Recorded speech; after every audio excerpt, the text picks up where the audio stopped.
So I want to walk you through how to do our discussion related to the race and ethnicity article that we read. In the article, Ralph Rodriguez mentions a whole bunch of different contemporary theorists and thinkers who've commented on race in their writing about American literature and culture. So I assembled at the end of my notes about the reading a list of about 20 of them. I think I added a couple of my own, but the overwhelming majority actually come from Rodriguez's article. And these are people who over the last 30 or 40 years have been big thinkers on race and culture in America, as particularly in literature. And what I want you to do is pick one of these people. I'm randomly going with Hazel Carby, and put your first name and initial next to them so no one else takes that writer. That way we don't have any duplication. And by the way, anybody can do Hazel Carby. I'm going to take my name off there, but just to kind of walk you through the process. So I'm going to pick Hazel Carby, and then I'm going to go to the library. And there's a link to the library in the instructions, but you can also always get to MiraCosta's library by library.miracosta.edu. On the library page, we are going to go to Research, Databases, Databases by Subject.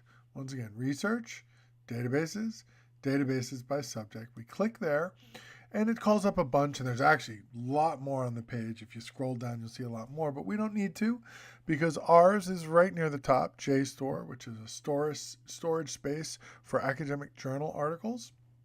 We're going to click on that, and we're going to get a nice, easy interface, and we're going to type in Hazel Carby.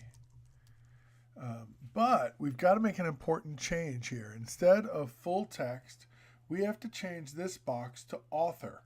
If we leave it at full text, we're going to get every single article that mentions Hazel Carby in any way. That means she could be a footnote. It could be an article about her rather than an article written by her. We don't want any of that stuff. So we're going to focus on Hazel Carby, author. Once again, change from full text to author. And then we hit search, and we're going to get some results. And the best results are probably going to be at the top. Not always the case, but usually. And these are going to be articles actually written by Hazel Carby. So we've got 4 or 5 articles at the top written by Hazel Carby. And then we get into some articles she wrote with other people. We want to try to focus on the ones she wrote herself rather than ones where she's on a list of like 50 people. And we absolutely do not want to pick a review. A review is when some other writer reviews a book written by Hazel Carby. And since Hazel Carby wrote a bunch of books, there's a bunch of reviews. What we want is a Hazel Carby article. So any of these would work. I'm going to pick Policing the Black Woman's Body in an Urban Context. The first thing I'm going to do is click on the citation for this article, and it allows me to really nicely and easily copy and paste a citation that I can then put into my discussion. So here I am in my Canvas discussion, and the first thing I can do is paste in that citation. Now my classmates have a nice, clean MLA citation. So does my beloved professor. Now here's a trick you can do to make this even better for your classmates. You can turn this into a live link, right? First thing you do is copy that address. Then you go up here and click, and you paste in the address, hit Insert Link, and voila, you have made it a live link. Really nice. Once again, you select the link, you copy it, then you click here into the link, you paste it in, you hit update link, and now you have a live link. And this way, your classmates don't have to copy and paste that link into their browser. They can just click and go.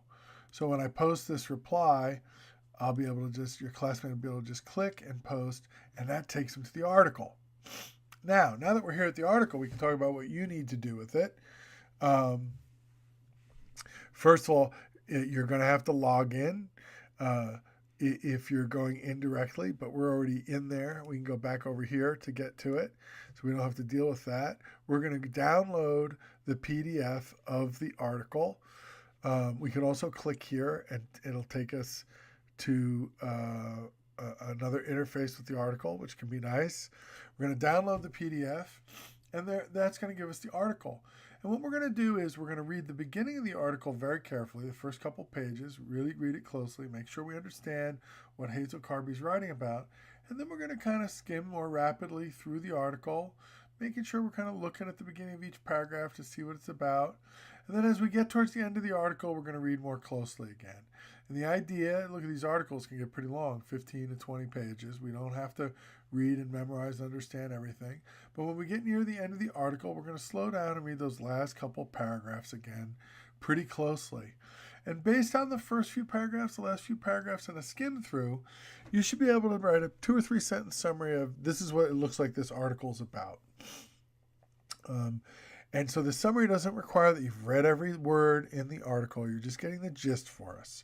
So that's the first thing you're going to do. And the second thing you're going to do is, as you're scrolling through the article, you're looking for a passage, something Carby wrote that kind of interests you. And you find a quote or passage, you copy and paste it, or you type it back into your discussion. And you talk about why this passage was interesting to you, given what we've been discussing and reading and reflecting on with race so far in the class. So it's about, first, a 2 or 3 sentence summary of the article. Secondly, pick out one passage you think is interesting and talk about why. Hope this video gives you a good sense of how to start on this project, and let me know if you need any help. Text, phone, email. You can get me a lot of different ways. See you in Canvas.